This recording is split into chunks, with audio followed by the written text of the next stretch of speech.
Allahumma ya rafi'ad darajat Allahumma ya rafi'ad darajat Allah. Waktu keur Kangjeng Nabi Musa neuleuh jelema ngadoa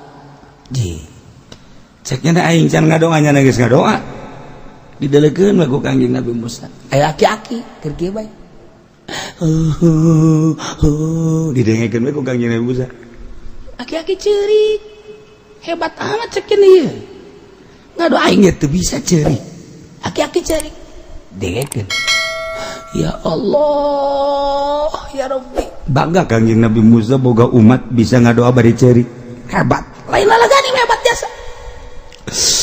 Gusti lamun abdi ngadoa ka Gusti seakan-akan abdi marentah ka Gusti Gusti abdi mah moal mentah ka Gusti sebab ngabudakeun ka Gusti Gusti mah mahauni ngasagala rupa kajadian teh Gusti kajadian-kajadian naon bae ge jati Gusti geus atuh teu kudu ngadoana naon menta kukumaha aja kabeh ge meunang Gusti ieu mah ngan sakadar abdi mah unjukan abdi deukeut jasa jeung Gusti abdi cinta jasa ka Gusti oh Gusti sayangku aku cinta padamu Gusti sebagaimana aku cinta padamu engkau pun cinta kepadaku tidak ada cinta di hatiku kecuali engkau ya Rabb ya Rabb ya Rabb ya Rabb akan ku peluk dirimu akan ku kecup dirimu jadi Kangjeng jadi kieu je budak kadoa wah teu beres aju kieu ya engkau kepeluk ya Rabb ya Allah engkau ku belai ya Rabb ya Allah engkau ku kecup ya Rabb ya Allah tidak ada dua di hatiku cinta kecuali engkau ya Rabb ya Rabb ya Rabb ya Rabb ya Rabb ya Allah ya Allah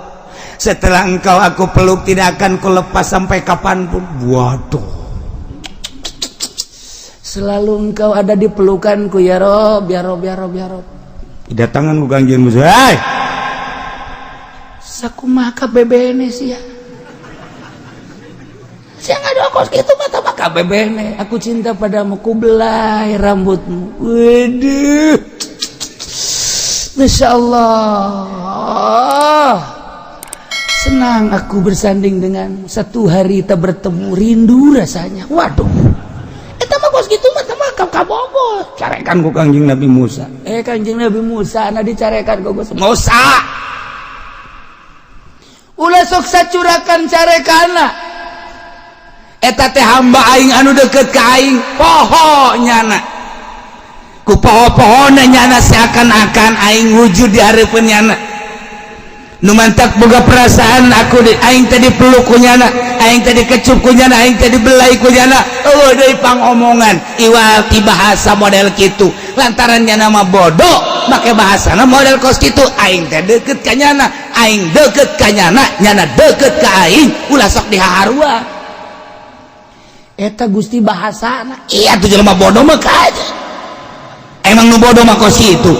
nu penting mah nyana ngaku ka aing nyana ibadah ka aing ku kabodohan nyana geus rela ngorbankeun sagala-galana nu bodoh mah nu bodoh dihampura bae ku aing tuh nu mantak urang untung jadi jelema bodoh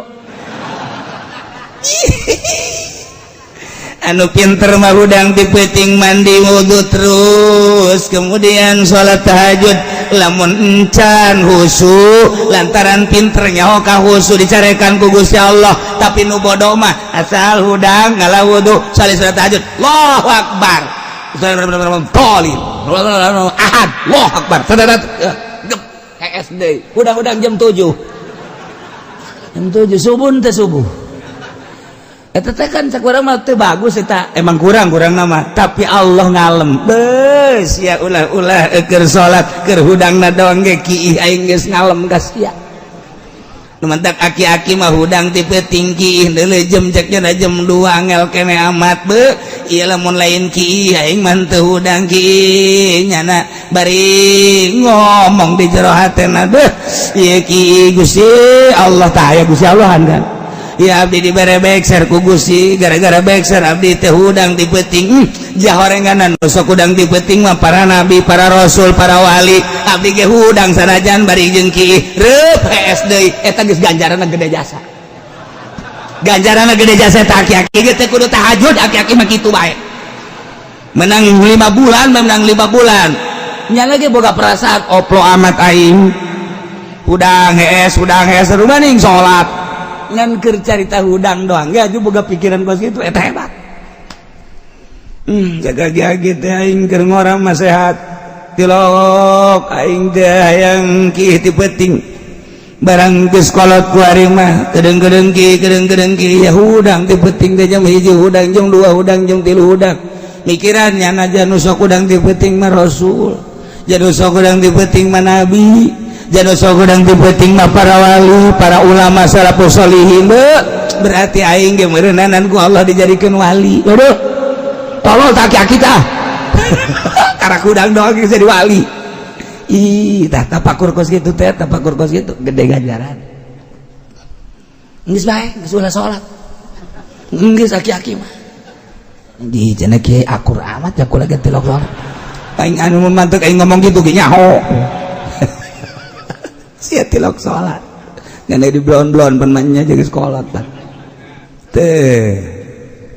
ieu carekan Kangjeng Nabi Musa antap kan eta hamba aing kabisana sakitu antap geus deukeut ka aing oh cak Kangjeng Nabi Musa horenganan dedeketan ka Allah mah sakumaha kadar dirina nu penting mah nemah bae aing mah boga ilmu teh sakieu aing mah boga ilmu teh sakieu ku ilmu sakieu ku aing deuk dipake ka Allah asal nemah tadarruk DP ka Allah boga rasa ku bodoh aing daripada jelema pinter agul ku pinterna maningan nu bodoh ngarasa bodoh ge di akhirat bakal hebatan nu bodoh ngarasa bodoh daripada nu pinter ngarasa pinter deh pinter aya di aing segala rupa di aing beuh lik sanu ngalehkeun aing beuh dokter aya di aing insinyur aya di aing dokter rendos aya di aing nu ka abdi aing mah pinter jasa dik caritakeun naon coba alam aing mah nyai dik caritakeun urusan astronomi aing mah urusan perbintangan dia nyaho aing mah nyaritakeun urusan tumbuh-tumbuhan dia nyaho heuy dosen aing mah ngadosenan di universitas anu universitas aing mah geus saluhureun sagala rupa beuh aing takabur ku ilmu dibandingkan jeung sanajan nya ibadah ka Allah dibandingkan jeung nu bodoh ya Allah ya Rabbi abdi mah jasa kikieuna dibere ku Gusti nemah abdi ku bodoh abdi tapi tetep abdi ku bodoh abdi hayang salamet mudah-mudahan we bodoh abdi moal kasalamatan Gusti jasa kieu bisana abdi mah abdi bodoh tapi abdi kos jelema pinter Gusti nu pinter mah ti peuting tilok hudang abdi mah du bodoh tapi hudang lu pinter mah ti peuting teluk maca sholawat abdi bodoh tapi abdi memaca sholawat tuh abdi bodoh tapi kos tu pinter itu pinter tapi kos tu bodoh Gusti ku bodoh abdi mah hayang disalamatkeun we jaga di akhirat tetep abdi mah embung ka neraka Gusti kajeun diseret ku malaikat abdi mah embung deuk lumpat ka surga Gusti cek Gusti deuk jalan mana minta jalan abdi tuh pan ngaco atuh ngaco emang nu bodoh mah ngaco tuh atuh nu bodoh mah emang ngaco tetep abdi deuk lulumpatan diseret ku malaikat abdi embung Gusti kajian ku kumaha parangsana kumaha meureun eta bodoh pan ngomong lagi itu kan nu bodoh mah tetep abdi mah kajian ku kumaha embung misalnya abdi dibalangkeun ka neraka tetep abdi mah deuk hudang naik kajian ku kumaha abdi mah we dibelembung kajian ku kumaha tetep abdi mah deuk neangan jalan ka surga loh kajian ku kumaha jalan tol aya jalan biasa aya jalan batur mah teu nyaho jalan cecopet ge abdi mah nyaho geus abdi mah deuk malipit los pokona ka surga bae kan ngaranna jelema bodoh atuh pan kamun kadang kudu pinter mah setolol amat emang di akhirat kos kumaha emang deuk kebelar aja tapi tetep bae ku kabodohan nyahana Allah ngalem heuh atuh geus daripada nu pinter nyaho jalan tapi henteu ngalaksanakeun mending nu bodoh acak-acakan los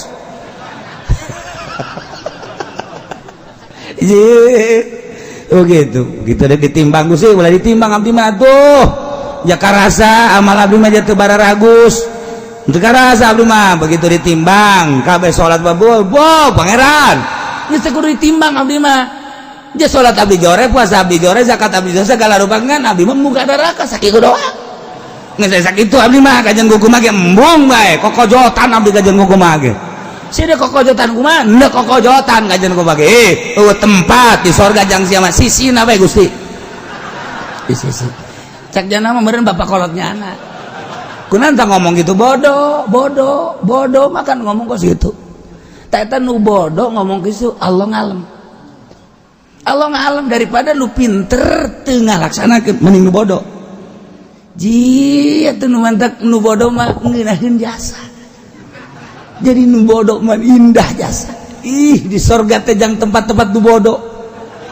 Masya Allah mantep jasa di sorga mah nu barodo loba jasa bakalna. Yeay anu teu wau jeung pamarentah kan bodoh ngaranna. Eta bakalna ka sorga. Nu teu wau jeung judi eta kan bodoh ngaranna ka sorga. Nu teu wau jeung mabok eta kan bodoh ngaranna eta ka sorga nu geus kitu ngaranna. Anu teu ngridit janjana mah sieun geus teu kabayar bodoh kan ngaranna eta bakalna ka sorga eta nu geus kitu. Anu pinter ngridit da jahanam teh mata mending bodoh teu mah geus kitu. Sia emang henteu nyokot duit di bank embung aing mah sieun aing mah bodoh aing mah ngarasa bodoh sehingga henteu salamet sorga. Hei, saya mau usi motor gua mah teu kudu make DP, asal aya KTP bae. Embung emang besi ka henteu cocokan ka ditu lah geus aing mah ngarasa bodoh henteu aing mah kajen naik sepeda bae lah kajen lah. Atawa leumpang bodoh sorga. Hei, sia mendingan ka ditu tuh raramean. Gua ikur aya di ditu embung aing mah dek salat duha bae lah aing mah ngaranna bodoh ieu anu. Sia salat duha kudu husu bae kajen aing mah teu husu gen penting mah tarangan hideung bae geus lah. Geus bae. Ke aing nuduhkeun ka malaikat. Malaikat ulah sok ditimbang-timbang deuleu tarang deuleu tah teu kadeuleu sakieu hideungna urut naon eta ulah nyebutkeun naon hideung malaikat ya Gusti ya tarang hideung kumaha balangkeun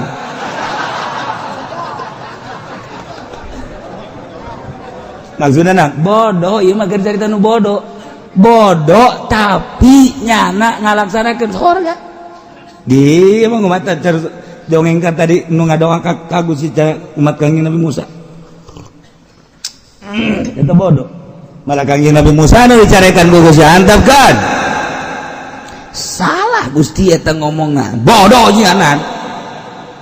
Itu bodoh mah tuh kabeh salah ngomong antep. Oh. Saomong-omongna jelema sesuai jeung kapasitasna. Aing nyaho ja pamere aing, Bang. Nu penting mah DP na jeung nemahna ka aing eta nu ku aing dideuleu.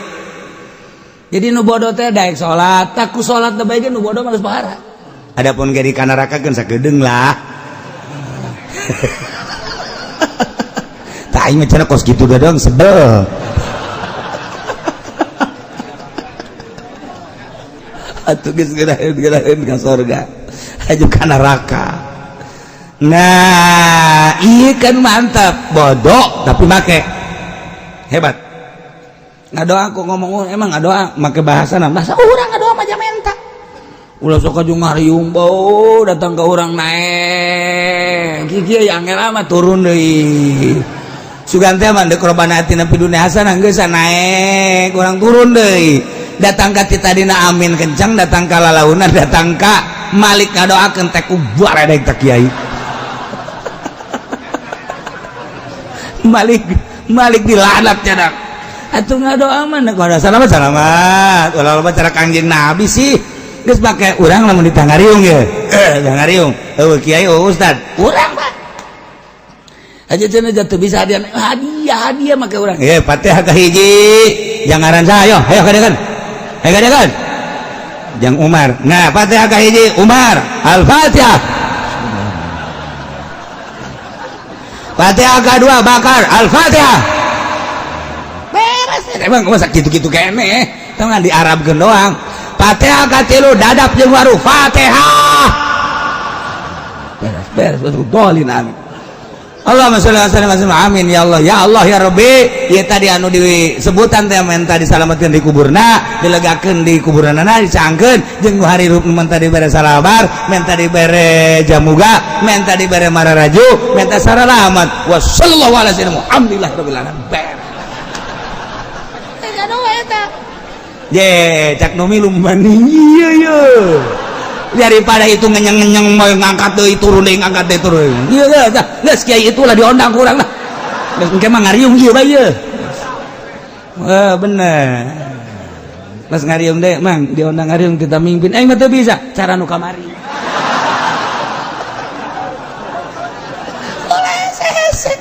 tuh orang ku ngaji kan ngeunaheun neuk zarah bae minta anter zarah teu bisa babaca ya Allah ya Rabbi euy zarah teu bisa ilah hadarat teu kudu hadarat sia cicing di dinya hei ahli kubur aing datang ya guys ya Fatihah beres eta ngan ulah gandeng-gandeng pasti aya nu ngadenge waduh wali tanaon nya eta sarua gitu-gitu kene gitu-gitu kene ai kudu dibejakeun mah gitu-gitu kene itu teh beda ngan itu mah diarabkeun doang gila hadarati ila arwahi jami' ahlil kubur minal muslimin wal muslimin eta mah diarabkeun make bahasa urang teh abah kula datang ye atuh sarua aja Kanjeng Nabi kan jinakum zairin antum lana salafun wa nahnu alaikum tabun wa inna insyaallah ta'ala bikum lahikun sallallahu alaihi wasallam eta mah bahasa Arab jinakum zairin abdi datang zarah ya zarua bae bah kula datang zarah ya ka abah ya hayang naon sia tungtungna jadi dukun gitu tapi bener ya malah ganjang nu bodoh teu kudu hese-hese gitulah kau mau datang ke bangsa ulama ke wali be di jauh kene wali geus kieu bae Bang wah Junet tuh kanyawan gua aing teh datang geus kulantaran boga keyakinan si bodoh teh ieu wali mah teu maot geus datang dadah wali nya boga keyakinan ban wali mah neuleukeun dadah cak babaturan sia kieu dadah aing mah dadah ka wali mun geus ka deuleu aing mah pokona geus kieu bae pokoknya siapa mau ngulah nurutan aing mah geus kailmuan ku aing nang ngaji di Cilongok aing mah ye datang kana Tuhan Syekh Syarif Hidayatullah abdi datang ka dieu ziarah ye abdi ngirim Fatihah Al-Fatihah beres ulah hese-hese masyaallah geus ulah hese-hese datang ka urang neangan muzawir muzawir yang dibayar mah teu ikhlas teu nyambung sarua bae deui cak muzawir dasar sia mah pelit ieu tong ribut urang jeung muzawir nah ieu sakali deui ulah saya nu boleh tah contoh tadi nu bodoh keur ngadoa ka Gusti Allah ku Kangjeng Nabi Musa disalahkeun Kangjeng Nabi Musa na nu carekan ku Gusti bodoh nganyana hayang ka aing sakitu bisana aing pangeran leuwih nya aku kabodohan anak geus jamburat ku aing cek Kanjeng Nabi Musa pan abdi titah ngalempeng-lempeng mah lain waktu kos kitu dakwah ngaji lempengkeun engke nyana menyerap hari hajunanya keur kieu aju disalahkeun mah nganyana ge atuh ge moal daek ngadoa deui cek ku pangeran ye ulang ke mun keur ngaji bejaan dakwah ari keur praktek antepkeun heulana oh kitu atuh dibere metode Kanjeng Nabi Musa tah kan jadi tiis ka Kanjeng Nabi ijah heueuh nya aing maca Kanjeng Nabi dakwah teh kakarak sabaraha taun 1 2 3 4 5 le geus aya nu iman tapi dulur aing mah nu ngaran Nuh baheula anak Kanjeng Nabi Idris turunan daripada Kanjeng Nabi Idris dakwah teh ratusan tahun nu nuturkeun tiis ka hate Kanjeng Nabi Nuh teh eta antara nabi kuari warasatul anbiya para ulama ketika orang negakeun agama kemudian masyarakat sekitar orang ngajebian ulah waka berwita kakarak ngajebian doang mah atulah sabira dijebian ieu mah geus ceurik bae bebejaga guru kunaon saya ceurik kula hendak pindah bae emang kunaon masyarakat sekitar ngajebian kula encan nyiduhan kan encan aya nyiduhan mah kakarak ngajebian ngaromong mun kula liwat teu nanya atuh teh mah teh nyeri cenah kiai ya ieu budak mondok deui sia mondok mondok di kakarak di jebian gitu mah ulah berawitan ayu bae asal sing bener tegakeun sing lurus engke ge naon kitu ngaranna lamun geus kadeuleu lurus mah geus kadeuleu bahwa urang teh bener-bener teger mutiara geus kadeuleu mutiara saha nu teu resepkeun sih boro-boro di darat di lautan jelema sanggup neangan mutiara silem aya di luhur gunung sanggup naik ka gunung jeung teuing ragage deuk neangan mutiara beuh di Garut aya batu Garut datang ka ribut eta teh dianggap mutiara sabaraha nu korbanna ge di Maja Kalimaya eta teh anu geus karendem di dinya nu pae di dinya geus sabaraha puluh urang mah ka dieu nyahona beudeung Kalimaya tuh nu molodar sabaraha je di jero nya silem ka jero gebruk ka dinya deuk kumaha coba dianggap mutiara kan kunyana wani nyana anu neangan emas sabaraha puluh sabaraha ratus teh anu langsung breg ka dinya deuk kumaha deui dianggap mutiara eta teh neangan mutiara ai urang ke kudu dijadikeun mutiara mun urang geus jadi mutiara herang kadeuleuna kajeun teuing beungeut teh hideung kadeuleu herang pomo kasorot panon pa jam 12 wah bener teh mah guru urang budak herang herang naon hidung herang mutiara jadi kedalah mutiara zahirna rapi sesuai jeung syariat batinna rapi sesuai jeung nu dilakukeun hakikat torekat lah bagus norekatna teh artina sanajan norekat ge ayeuna jadi mah teu artina norekat mah norekat tapi jeung dunia masih keneh ngahiji norekat mah norekat jeung makhluk masih ngahiji keneh atuh teu jadi teh mah norekat nu mantak ulah salah imah abdi alhamdulillah cenah geus norekat kumaha eta emang guruna di mana di itu cenah guruna maksudna norekat deuk naon ieu abdi usaha babari ku torekat ya salah guru teh salah sia ieu torekat mah deuk miceunan kokotor di antara kokotor dunia jeung makhluk sebab dunia ieu adalah fana sebab di udag-udag moal dibawa ke akhirat kotor teh makhluk ngan sakadar dua cek Imam Ghazali mun teu ngalem nya nama kitu nyacad berarti kotor tinggalkeun heula makhluk satungtung urang can bisa ninggalkeun eta moal herang awak urang batin urang kadeula geneuk malek keneh bae patokanana kumaha patokanana lamun diondang masih keneh yang berkat geus naonan tuh kono mantap mamakai jeung aya naon gara uang tip dihareup teh ngaranna naon ngaranna tuh sia osok ngadepean kan aya teu kiaina di dieu sok ngadepean atuh sia mah ngisin-ngisin Jakarta tah mah di urang mah lah eta nu geus kitu mah teh lain kiai jurig mah mun kadengen ku kiai Jakarta nyana nyerieun ieu lain nyerieun introspeksi diri nyan teu sideuk dakwahna dia dakwah mah patokanna dina Quran la as'alukum alaihi ajra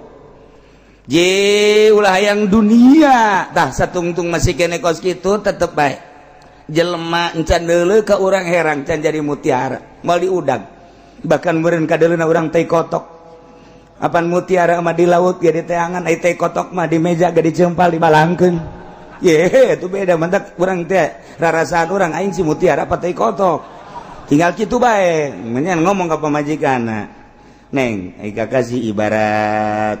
ibarat dunia luar mutiara apa teh kotok ku pamajikan age disebut teh kotok emang kunaon lah mana teh kotok lah geus ulah ngomongna naon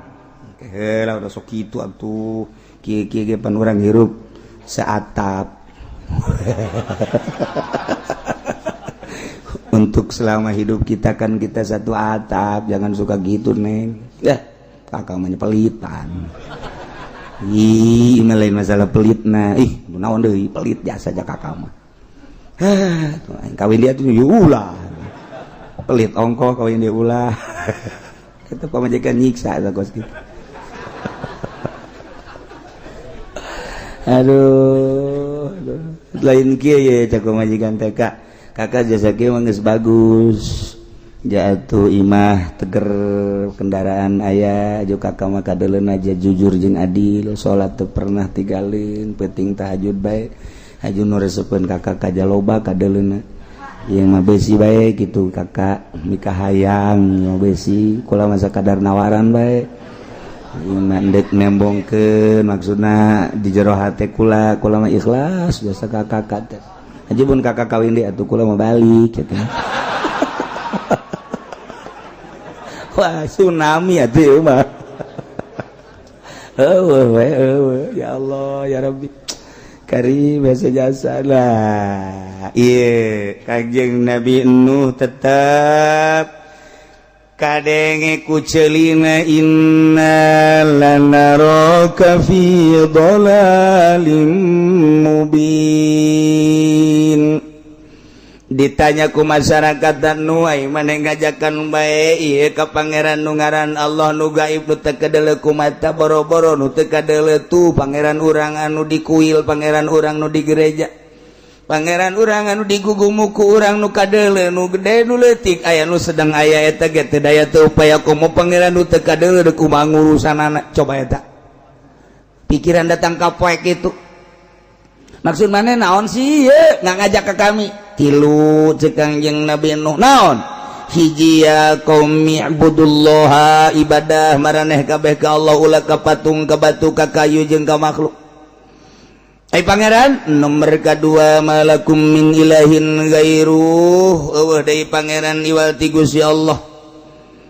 katilu nomor katilu rempan besi aranjeun teu iman ka Allah ka pangeran anu ngadamel langit jeung bumi engke ku Gusti Allah bakal disiksa inni akhafu alaikum azab yaumin azim engke mah jelas di yaumin azim kiamat ieu mah memeh kiamat ge kuari di dunia bakal disiksa ku Gusti Allah ketika aranjeun kabeh teu iman ke no ieu ngajakan iman bae emang boga hukum naon si eta Gusti Allah hiji Gusti Allah teh kapan nu nyieun langit bumi katut eusina urang teh nangieun Allah ayo kudu nurut ka Gusti Allah sebab Allah teh ilah wahid hiji pangeran hiji bae ulah dua ulah tilu haju lamun hiji pangeran geus aturan-aturan hirup urang teh berusyariat hiji patokanna nang ti Gusti Allah maksudna ditah kumaha hiji ulah aya pembunuhan dua nomor kedua ulah aya pemabokan tilu ulah aya perzinahan kaopat ulah aya bangsa gep-gepan hiji be urang diciptakeun ku Gusti Allah titah nurut ka Gusti Allah engke bakal balik ka Gusti Allah disadiakeun di akhirat mun urang nurut ka Gusti Allah surga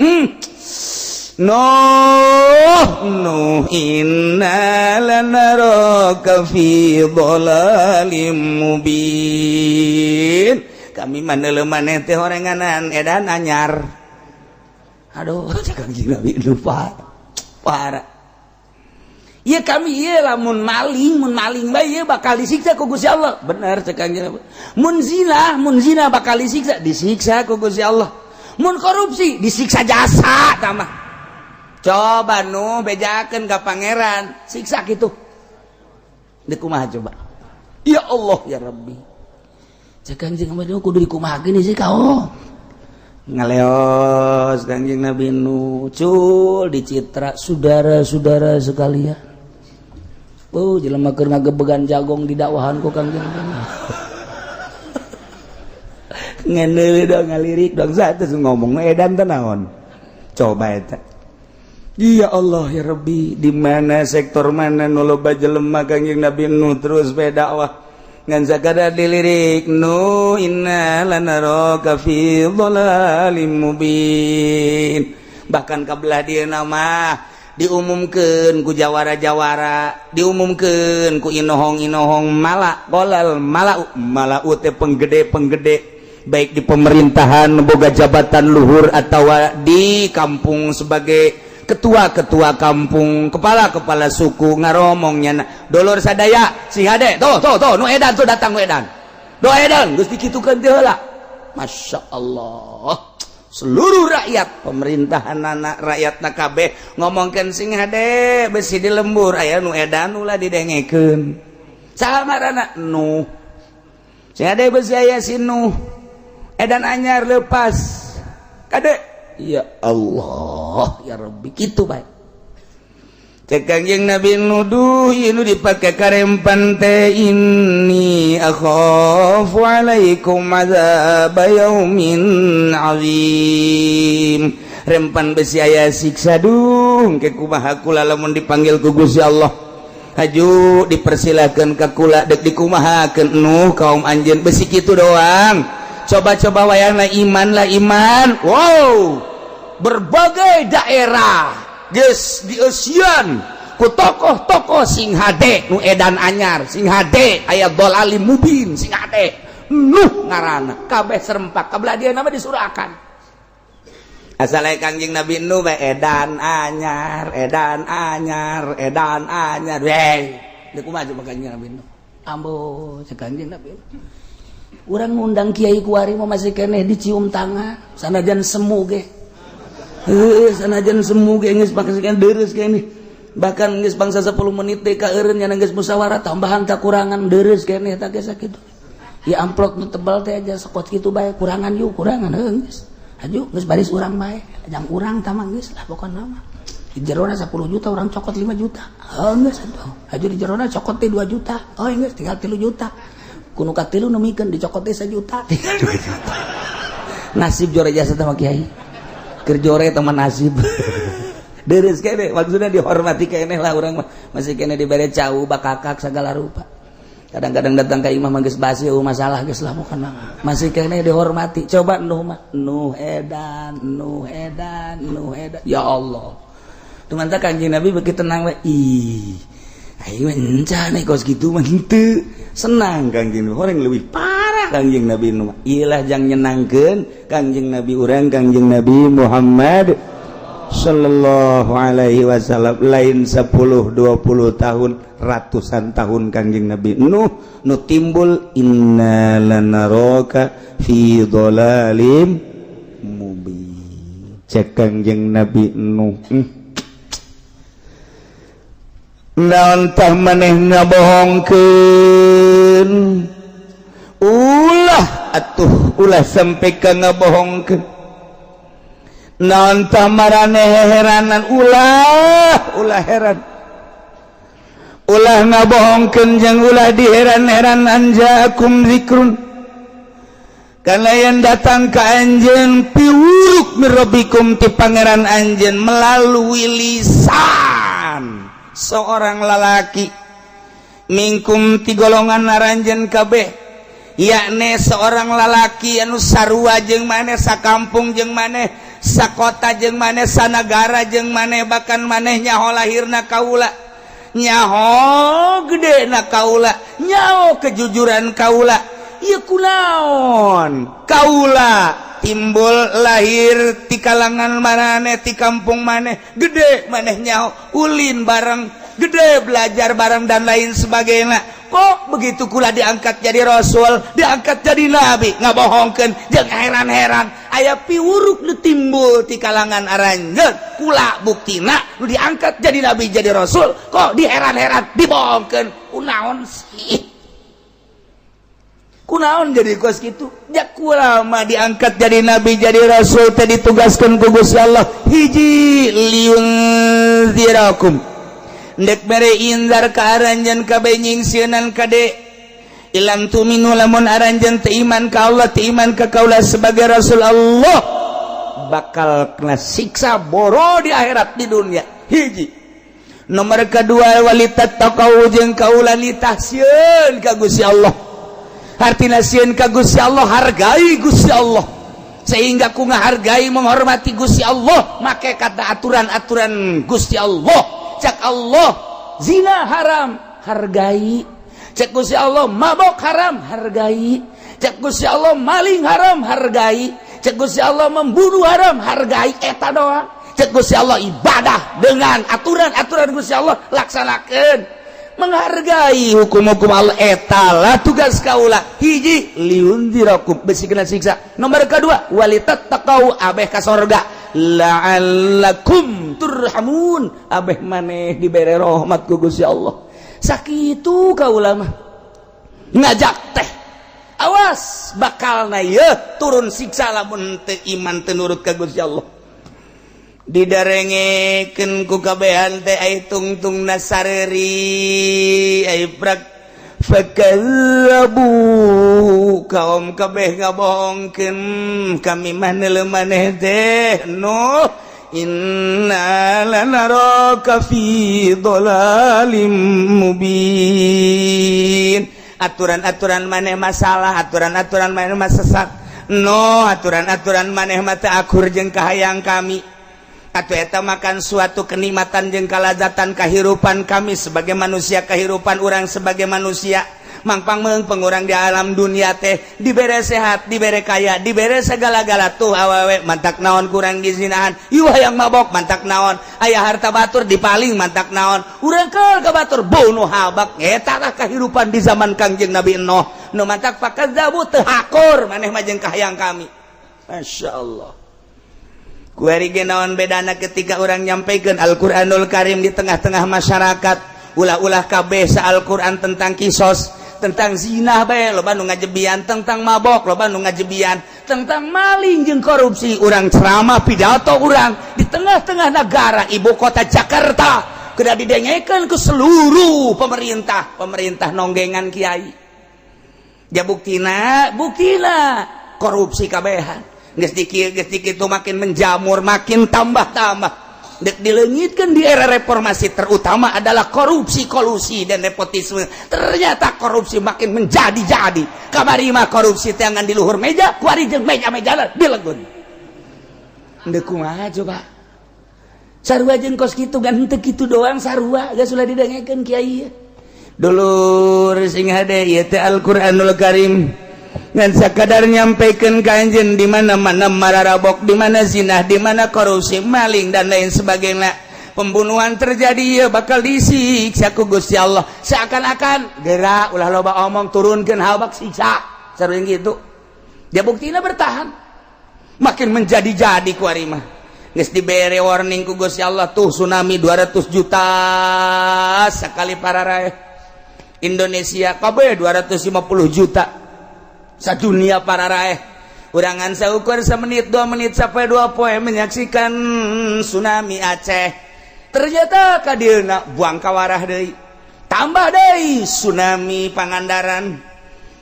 1 menit 2 menit makan dibanding-banding woi Pangandaran mah teu sabaraha dibanding kunjung Aceh mah dahsatan Acehnya kunaon ngomong gitu tambah deui Padang ngegebrus-brus tambah deui nu laletik Sukabumi tambah deui Lapindo makin menjadi-jadi tambah deui di Kulon ala kadar gusar geser Garut Cianjur dan lain sebagainya ieu sebagai warning dimimitian ku galunggung baheula terus bae datang ka dieuna lain salaladar engke mungkin bakal dibere siksa leuwih dahsyat masyaallah ngan untung Allah teh neuneun wali-wali Allah di provinsi Banten aya wali Allah di provinsi Jawa Tengah aya wali Allah provinsi di Jawa Barat aya wali Allah di provinsi Jawa Timur aya wali Allah berbagai provinsi ditendenan ku Allah wali-wali Allah ketika sepi wali Allah teh ditarik di berbagai negara ditenden di jajang penguat supaya penting teh nyana hudang munajat ka Gusti Allah lain jang kepentingan pribadina tapi jang kepentingan umatna dakwah teu eureun-eureunnya nama terus mancala putra mancala putih kadang datang ka kiai ka ustad ka tokoh masyarakat ka pemerintah terus bae salagi nyana imkan waktu teh digunakeun jang dakwah bari nyana mah nyulusup teu kanyahoan beungeutna ge teu kanyahoan urang mana mun ditanya urang anu tapi teu kanyahoan aslina urang mana atawa aslinya urang penduduk dinya terketahui kanyahoan ieu mah rahasia Allah selamanya na terus bae dakwah insyaallah ngan mun geus buang kawarah teuing dipanggil ku Allah bejakeun Jibril indit kitu tidinya deuk disiksa kaum eta lamun geus dikitukeun boro-boro eta kapan urang tipe tinggi urang lamun dibere anugerah mah pan urang ge hudang kapan Gusti Allah teh henteu nyicingkeun malaikat Jibril setelah teu aya rasul teu aya nabi anu selalu didatangan ku malaikat Jibril teh ditugaskeun mere wahyu ka para nabi ka para rasul mun wahyu jang nabi saukuran jang dirina lamun wahyu ka rasul jang halayak rame ialah tugas malaikat Jibril alaihi salam ketika nabi ditungtungan ku kangjeng nabi urang khatamun nabiyyin wal mursalin laisa la nabiyya ba'di deui nabi sabada kaula cek kangjeng nabi malaikat Jibril teh lain dipensiunkeun kita ngadatangan hamba-hamba Allah warasatul anbiya datangan malaikat Jibril teh ngadatangan para ahli-ahli waris nabi wali-wali Allah solihin titah kumaha ngadatangan anak cak Gusti Allah ya Jibril akim fulan ya Jibril numpulan hei Jibril hudangkeun si anu hei Jibril heeskeun si anu kunaon Gusti nu mantak dihudangkeun keuna tadarru ka aing sebabnya na bisa ngebersihan batin jang paneger dunia hudangkeun aing hayang ngadengel lengisan tengah peutingna si eta hamba lain jang kepentingan dirina jang kepentingan umat eueuh nabi eueuh rasul aing yeun wali aing nyana mah geus teu mikiran nyanana kadang nyanana mah susah kadang nyanana mah gering kadang nyanana mah terhimpit teu boga tanah teu boga imah kadang teu boga tapi nyana memikirkeun umat hudangkeun Jibril akim fulanan hudang mandi wudu tadarruk ka Gusti Allah pisahkeun Jibril di antara jelema-jelema nu keur malolor di antara jelema-jelema nu terlena di dunia jelema nu keur terlena ku makhluk jelema nu pohon ka aing hudangkeun si eta mah keuna tadarruk ka aing di tengah-tengah manusia anu keur sibuk soal dunia sibuk soal makhluk sibuk ku nafsuna jeung ku setan nyana cal bersih toh hudang malaikat Jibril tugas anim pulanan heeskeun si anu kunaon Gusti mah geus teu hayang aing ngadengekeun soranganna sebab pabelit jeung urusan karung pabelit jeung urusan sawah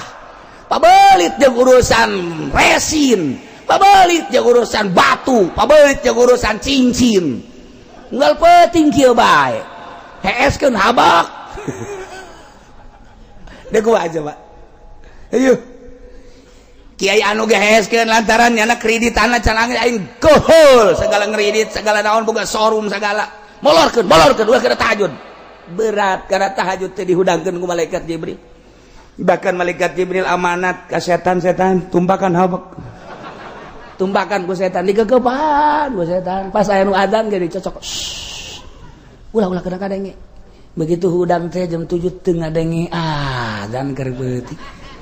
tuh cak setan setan lagi gila setan tuh tinggal introspeksi diri urang ai urang bagian jelema nu dihudangkeun apa bagian nu diheeskeun coba tuh kan siang ngomong sorangan diheeskeun cak sia lain sabaraga mahal teh hudang ti penting teh jalainang urang sakitu keur ngeunaheunana hees ko hudang nang saha bahkan kakarek setengah jam ko hudang nang saha anu sajam ko hudang nang saha kadu kudaek nang saha kebersihan jiwa urang lamun lain malaikat Jibril ngudangkeun ka wali Allah wal bisa ya Jibril akim fulana ya Jibril anim fulana masyaallah malaikat Jibril kieu bae kamari mah ieu teh diudangkeun nyeukeun can ka Golkar mah ieu barang ku ari ka Golkar cak Allah anim ulah dihudangkeun bener barang asup ka Golkar teh hudang-hudang kiai bloon teh kiainya ya hadeuna aing teh jadi kiai atuh itu jadi kiai bloon ge dua kali bloon mahal hudang Allahu Akbar beda hudang si ieu jeung si itu lantaran si ieu mah diangkat jadi wali Allah kebedaanna naon ngarasa jadi makhluk Gusti teh Khaliq ketika Gusti Khaliq abdi makhluk berarti abdi teh ti Allah deka Allah ku Allah di jero Allah naon pangaboga abdi atuh lamun kabeh nu Gusti abdi mah berenang teu aya nanaonan eueuh fana nya di dinya nu ayangan Allah na etalah anu ku Gusti Allah titah dihudangkeun melalui malaikat Jibril ya Jibril agim udangkeun saprovinsi hiji mah aya ketika eueuh nu kos kitu terlena manusia nyana terus-terusan dakwah tanpa pamrih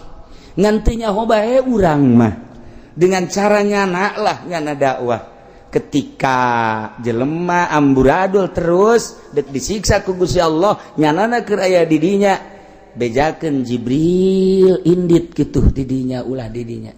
seakan-akan nyanananya ai kitu dek naon dek disiksa lembur eta Masya Allah nailah sarua bae mun kuari urang dakwah terus sesuai jeung Al-Qur'anul Karim nu pangheulana nentang kapan pemerintah berarti iyalah sumber siksa nyana nentang ulah make Al-Qur'an demokrasi bae ieu mah keur carita masalah atuh kas kitu ngan siap-siap disiksa nu mantak urang kuari disiksa terus kunaon teu make Al-Qur'an teu make Al-Qur'an minimal hargailah Al-Qur'an atuh komo geus aya bahasa Al-Qur'an sudah tidak relevan lagi diterapkan di negara Indonesia soekeun sungutna kadieu sia kadieu soekeun gelut-gelut hayu jeung aing Ji, aing mah ngabela Allah, aing mah ngabela Allah. Paeh ge sorga, sia paeh jahanam sia. Di pangheulana urang jeung eta. Ajung nentang kana Al-Qur'an. Ih, kumaha ieu coba. Masya Allah, Karim. Kemudian ke belah dieuna jeung jawara-jawara. Mantak dakwah teh terjal menghadapi nu kitu-kitu. Hujung urang sieun, ulah hayu bae sakemampuan urang. Urang bisa diondang dulu lah mun bisa mah ulah jararin hanya mun bisa itu bisa mah tuh sabor dirinya bae kok kitu amat ke lah abeh salamet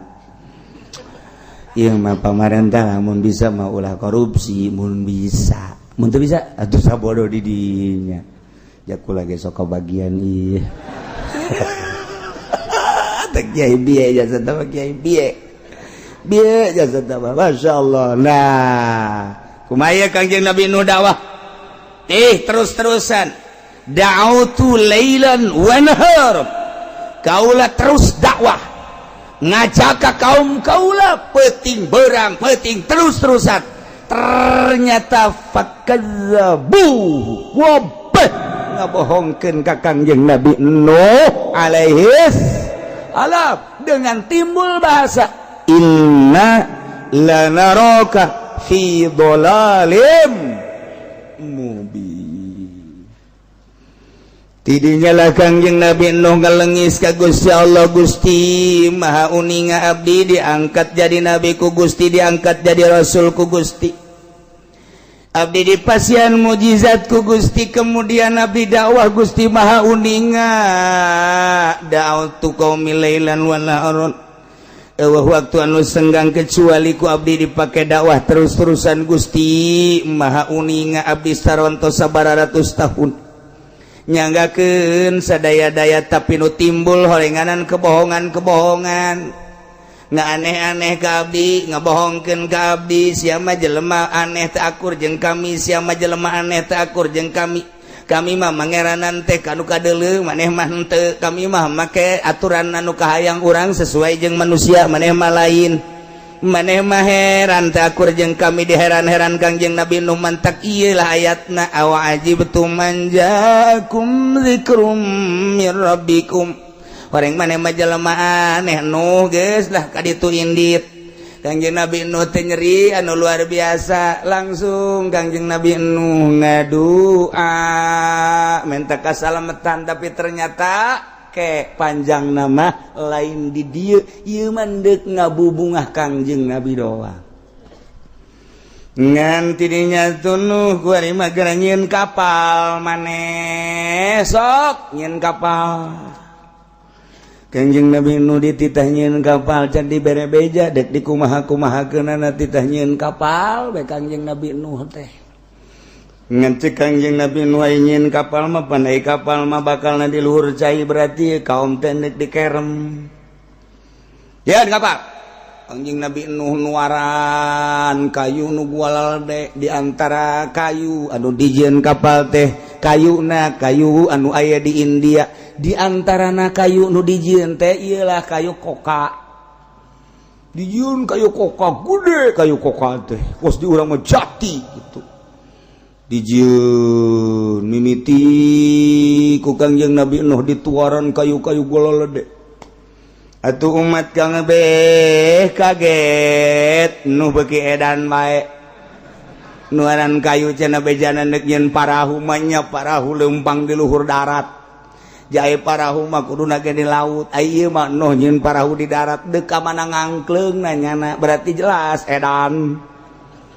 dituaran ku Kangjeng Nabi Nuh geus dituaran diantop heula lantaran aya kulit Nuh keburu paeh tah sia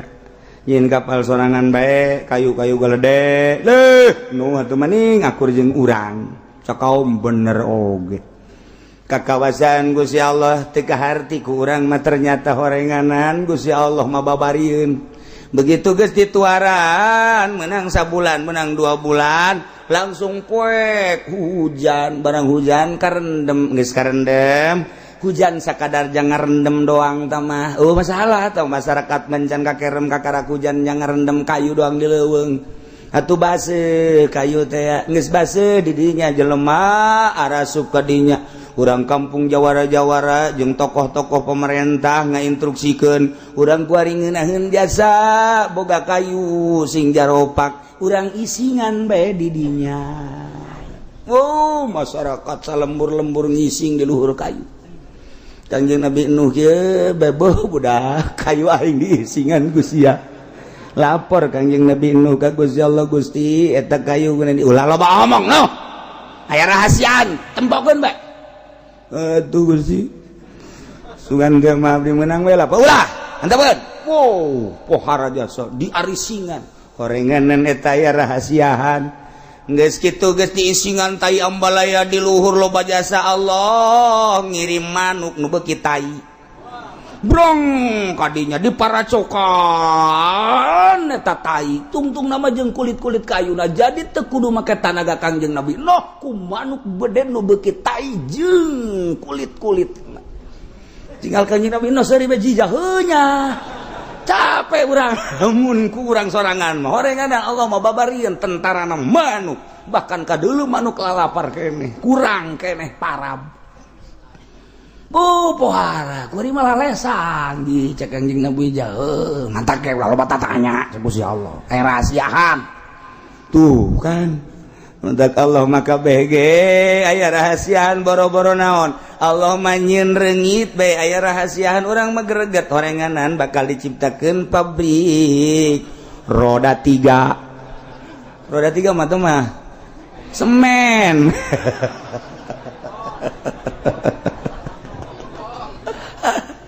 iyalah rahasia Allah subhanahu wa ta'ala Masya Allah nyana maseri di tengah-tengah penderitaan masyarakat anu kena kitu reungit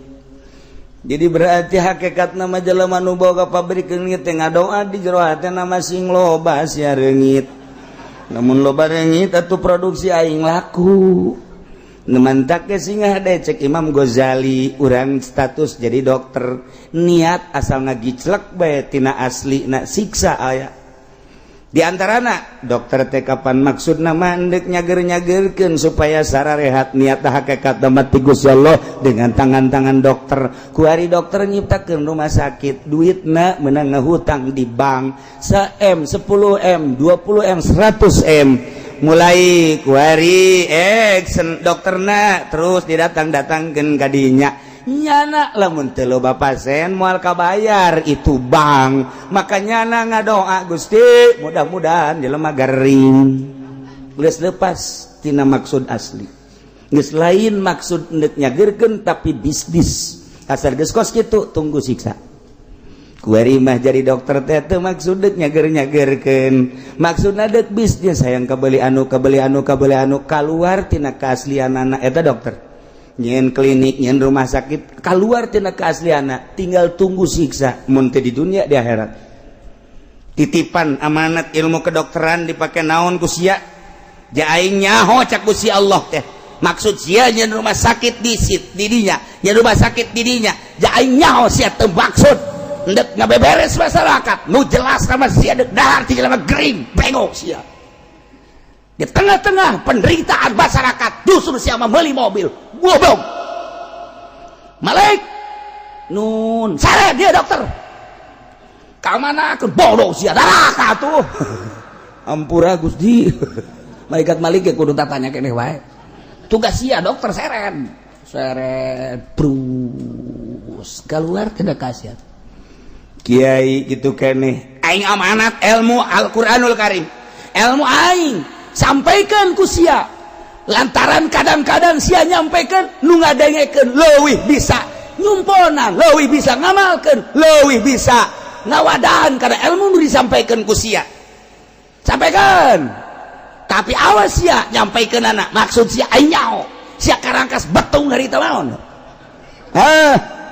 aing nyao sia balik penting lesu tapi kan maksud sia ayo naon nah sia Malik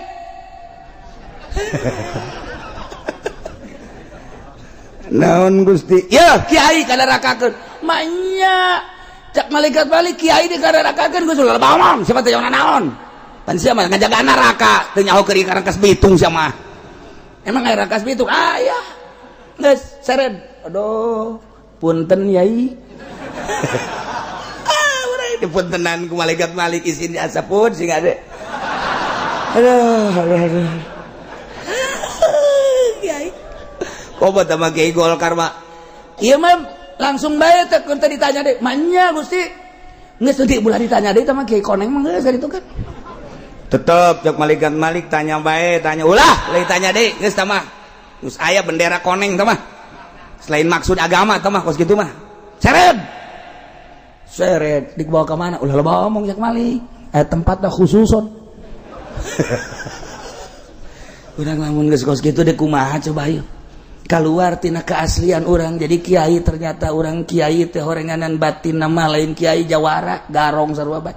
jadi tabib jadi dokter horeng cek Imam Ghazali horeng zohirna doang segala mawa obat segala mawa suntikan horeng di batin nama garong sarua bae sabaraha jelema nu ngajual sawah sabaraha jelema nu ngaduang imah sabaraha nu ngajual mobil hayang beres hayang rapih tapi ternyata horenganan teu boga maksud untuk ngarapihan jasadnya nama hayang seri hayang senang di atas penderitaan penyakit batur seret Masya Allah Karim geus kitu geus ku pemerintah Pak Sultan mah geus lain lalagani nah iyalah lamun urang teu nurut ka aturan Allah sarua jeung kajadian umat-umat nu baraha mulai Kangjeng Nabi Nuh ditahnyieun kapal ku Gusti Allah sabaraha taun Kangjeng Nabi Nuh ngadamel kapal ittakhadhaha fi sanatain 2 tahun Kangjeng Nabi Nuh nyen kapal ulah gede teuing cek Gusti Allah nyen kapal tuluha salasumiati zirain panjangna 300 hasta 300 meter arduha khamsina lebarna 50 meter ulah gede teuing nu lantaran moal loba nu miluna ge samkuha salasina jerona 30 hasta jadikeun ku anjeun nu 3 tingkat salah satabutun satingkat paling handap pias paliha dawa bual wuhus jang paranti eusi hewan-hewan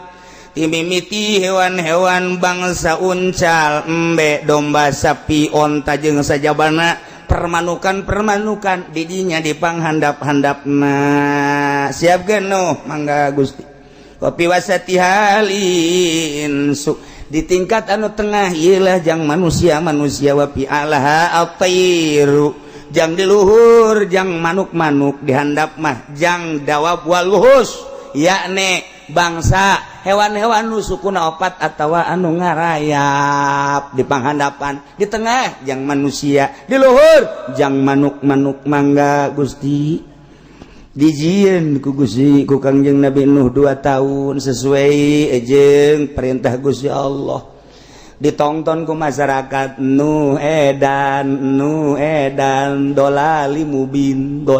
mubin manyanyiin parahu di tengah-tengah kota di leuweung caina menang ti mana mun diseret ka laut nage jauh haju nundek nyeret ka laut nage sahaja kamar rembung diseret kana ku sorangan jam moal kaseret Nuh edan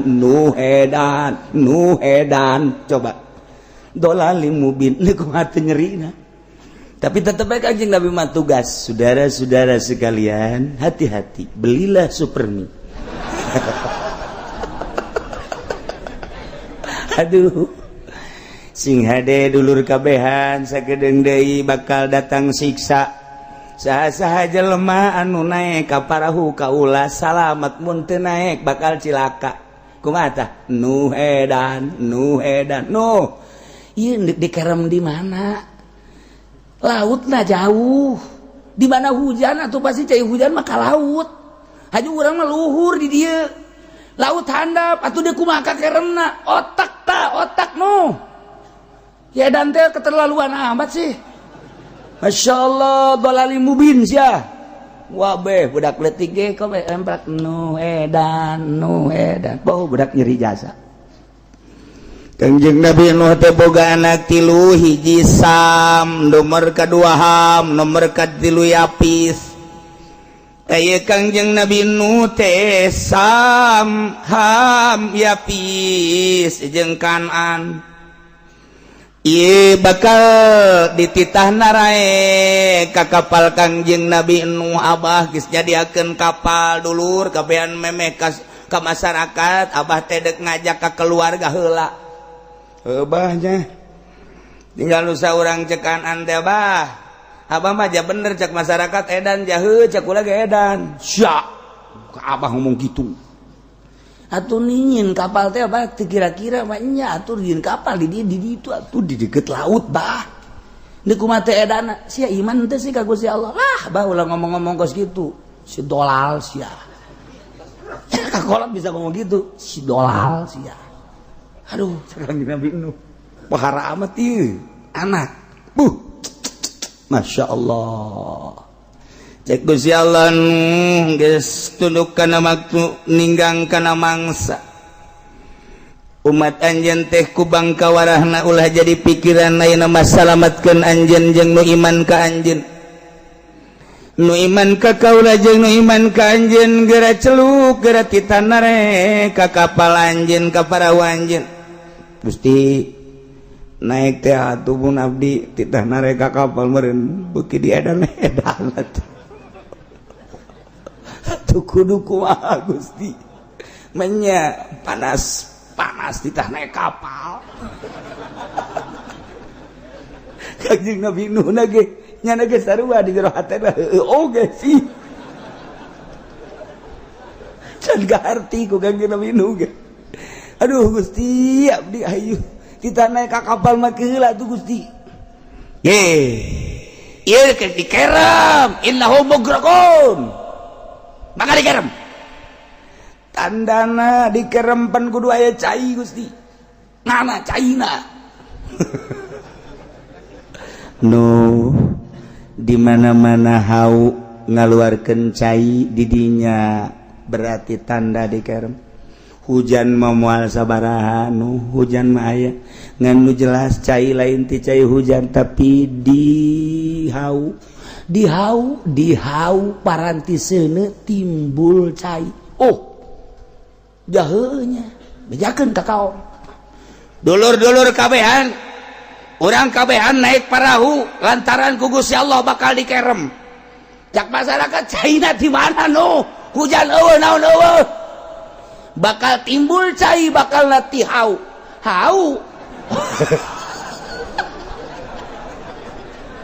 aduh cak masyarakat beki jero edan woi no aing mah mun kadege kieu mah cai bakal na timbul ti kali mudal ka harti cai bakal cai hujan ka harti cai bakal bedol solokan anu ka harti ieu mah ti hau aya cai adoh noh kos gitulah ti Gusti Allah di jero hatena aing ge sarua kan aing mah yakin ka Gusti naik lah noh geus sama edan beneran kamari mah kakara ge semi kuari masih edan beneran kamari mah sia ngagotokan batu beubet batu ngagosokan batu beurang doang kuari mah di ro kamar jeung para tinu muterna naon kadang-kadang gurinda-gurindana dibawa ka jero kamar kieu bae uwe edan beneran kuari mah geus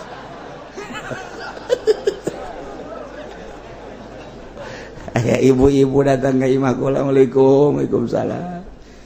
aya naon Bu ada jai kiai yang salaki kunaon yang salaki edan bener ya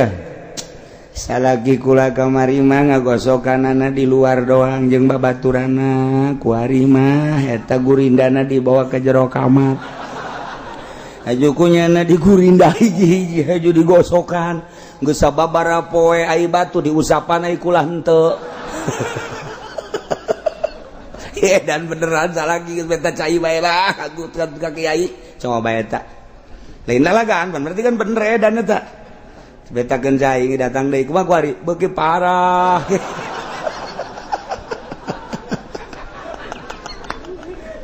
kamari mah batuna kiai laleutik kuari golode cakna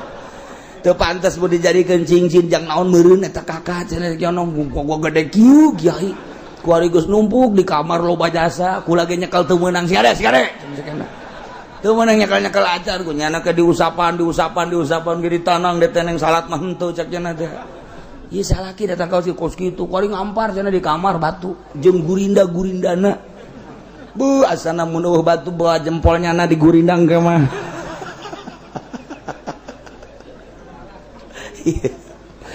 Kangjeng Nabi Nuh terus beda naik tapi bener wer keluar orang bener tihau jija bener wer hujan nama teh sabaraha ayo gara naik tuh geus nyatakan dihau keluar cai bener ayo bener namangan lanuh sagede-gede cai tihau atuh moal kudu banjir dina babanjiran ge pasti ka laut bener mulai wer tuh kan ieu mah siksa Allah mah maha kawasa deuk kumaha ge hayo lah moal ditungguan ku kami coba paling sacangkeng ceknya teh ieu mah siksa ieu mah moal kajen kumaha ge moal kataan hayo geura naik nu hayang mau salamet geura naik ka dieu naik moal lah kami mah wer datang mah paling sakieu geus moal kabeh gitu deh cak nu sejen teh kami mah bakal narekat luhur sungsuhunan manya aya banjir ka sungsuhunan cak nu sejen katangkal kalapa ge bisa hayu urang masing-masing geus nganu laluhur hayu geus naik kabeh ngan aya nu iman 40 pasang anak anu asup ka kapal hiji sam 2 ham 3 yafis kanan malulumpatan teu iman ka Kangjeng Nabi Nuh alaihis ketika urang nyaritakeun anak nu teu iman jol kanan nu bantak aya anak kiai buang kawarah ka bapana kakarak anak kiai tuh deuleu anak Kangjeng Nabi Nuh masyaallah ngadoa Gusti kan ante kapan ieu teh anak abdi laisa min ahlik lain ahli anjeun nya nama teu percaya ka aing jeung ka anjeun sebagai rasul handapkeun kanan cek Kangjeng Nabi hayu moal salamet ieu mah moal bah kula manduk naik ka ditu ka tangkal kalapa ieu mah moal salamet ka tangkal kalapa ge aya kade gunung bah kajen kuku moanya banjir datang ka gunung waduh buang kau arah gas tidinya lah naik ke kapal Kangjeng Nabi Nuh 40 pasang manusia kanu 40 rajulan wa 40 imro'atan lalaki 40 awewe 40 kemudian anak Kangjeng Nabi Nuh Sam anu bakal Abul Arab urang Arab teh keturunan Kangjeng Nabi Nuh tina anak nu ngaran Sam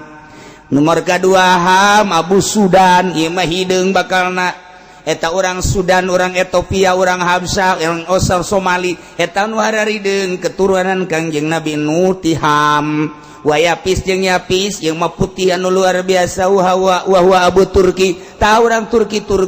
nu pararuti eta adalah ti Yapis nu matak lengkap wari lantaran ti Kangjeng Nabi Nuh na asup tilu nu hiji Kanan cilaka ngangkeun kabeh di kapal terus kapal Kangjeng Nabi Nuh diangkat ku cai dikerem lah umat Kangjeng Nabi Nuh alaihis fa anjaynahu walladzina ma'ahu fil fulk wa aghraqna alladziina kazzabu biayatina.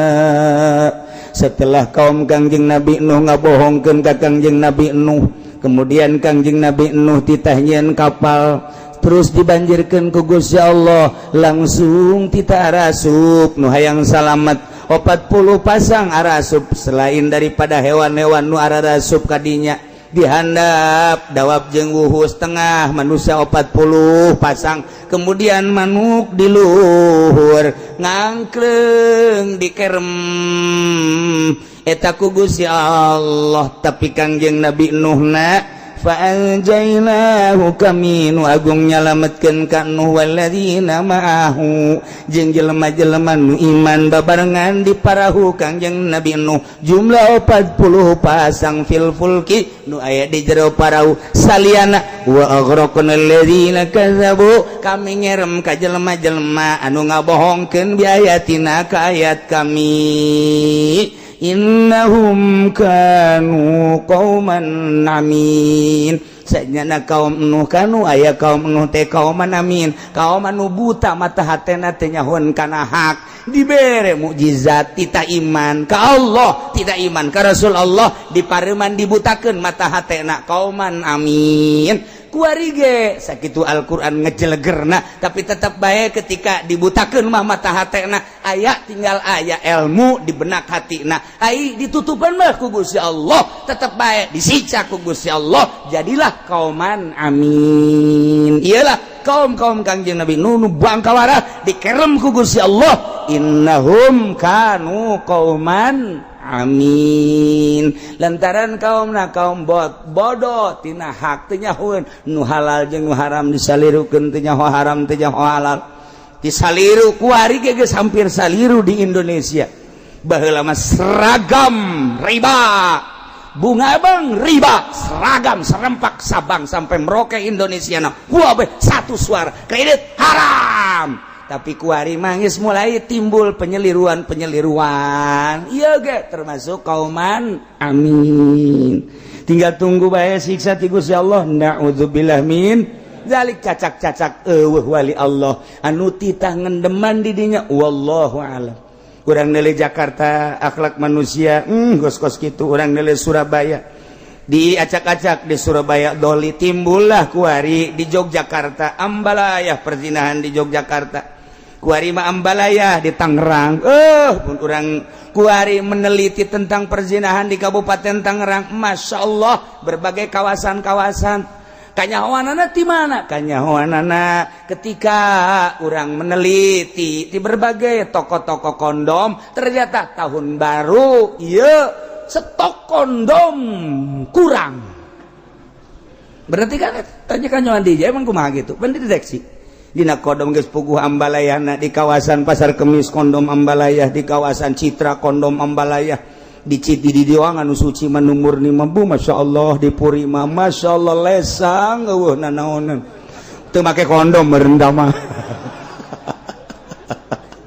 Ya Allah ya Rabbi, tinggal urang bae anu sok munajat ka Gusti Allah, Gusti horenganan batur mah terlena amat, geus mah ngadenge mabok, geus mah ngadenge perpamalingan, kuari ambalayah tambah deui perzinahan. Ya Allah ya Rabbi, ya sedek dibakal dikumahakeun ku gusingan urang teu meunang kitu bae. Jak Gusti mah fa'alul lima yuri, tinggal nyanggakeun bae. Urang mohon sorangan Gusti salametkeun abdi, salametkeun keluarga abdi, pamajikan anak incu abdi jeung tatangga-tatangga abdi, jeung salametkeun muslimin muslimat nu mantak diberelah ku Kangjeng Nabi. Allahumma ighfir lil muslimina wal muslimat. Ngangkleng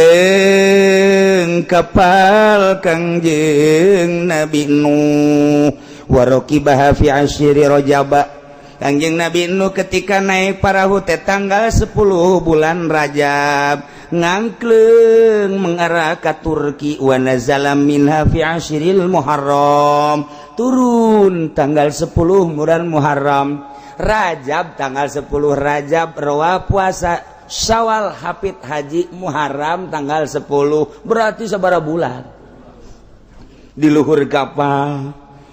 langsung mendarat di Gunung Ararat Turki. Nu mentak gunung anu luhur di Turki ngaranna Gunung Ararat. Di dinya teh gunung anu hese dideteksi. Baheula teh baheula ilmuwan kobe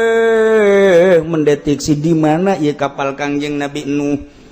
Nu anehna ketika aya manuk liwat ka dinya minggir sakumaha Baitullah, manuk ti dieu kenceng asal di gunung eta minggir. Ditelitilah ku ilmuwan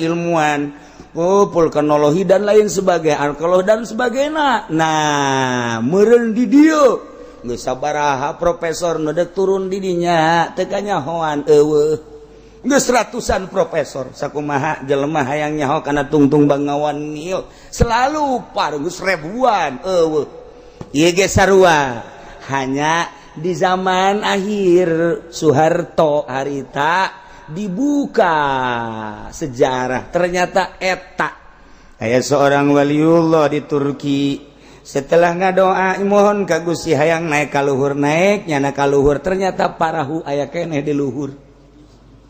Di luhur masih kena aya parahu Kangjeng Nabi Nuh alaihi salam. Masya Allah karim. Sujud langsung didinya mohon ka Gusti turun deui nyana nyarita ke berbagai teman aulia Allah. Terdeteksi bahwa didinya aya sababaraha ilmuwan turun lantaran kadeuleu ngan teu bisa balik deui.